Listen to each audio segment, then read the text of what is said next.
Pope Francis, Attorney General Pam Bondi, President Donald Trump, and Attorney Eric Rassbach all have something in common. While all of them portray themselves as welcoming of people and ideas, none of them are affirming of the LGBTQ plus community. They serve specific groups of people, or in the case of Pope Francis, have served. All of them represent interests that have one common thread to varying degrees, not recognizing the intrinsic value of people who are not cisgender and heterosexual. Eric Rassbach, the attorney representing the plaintiffs in the Mahmoud v. Taylor case before the U.S. Supreme Court, represents his clients zealously. He wants to keep LGBTQ plus themed material out of classrooms.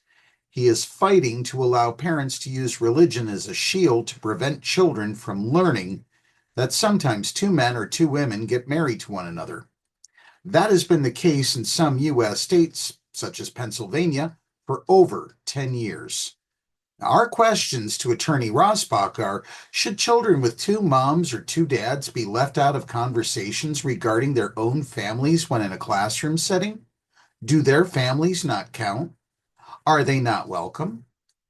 Pope Francis welcomed LGBTQ plus people to the Vatican from the beginning of his papacy.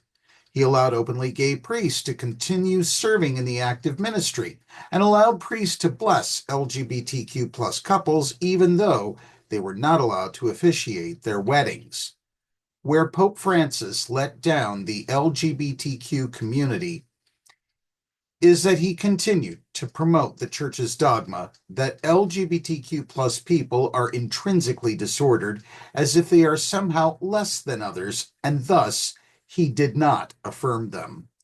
The Roman Catholic Church will soon have a new pope, and it remains to be seen what the future pontiff's position will be towards affirming the values of all lives, not just people who happen to be heterosexual and cisgender. Both Donald Trump and Attorney General Pam Bondi are very welcoming of people from other countries coming to the United States, as long as they are wealthy, cisgender, and they do not overstay their welcome.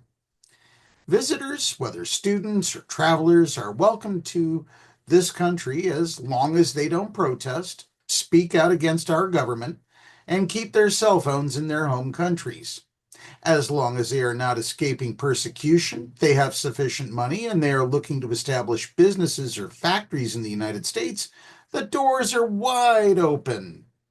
However, if they are not the right skin color, they don't speak English, they lack money, or they happen to be transgender, then they are most certainly not welcome.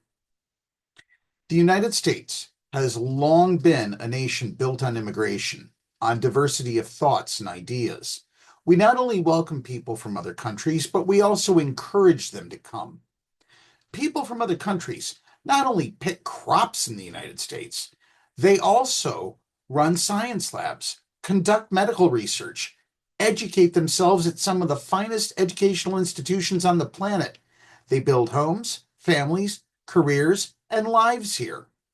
Now, our Attorney General is busy enforcing immigration laws to the point that we are haphazardly threatening judges with arrest, detaining people from other countries who have committed no crimes, deporting them to El Salvador, and claiming nothing can be done to bring them back in direct opposition to court orders from the U.S. Supreme Court. Our nation must do better to affirm the LGBTQ plus and other marginalized people who live here. Welcome and affirm the people who are visiting here and assist as much as we can the people who come here to escape brutal conditions in their home countries.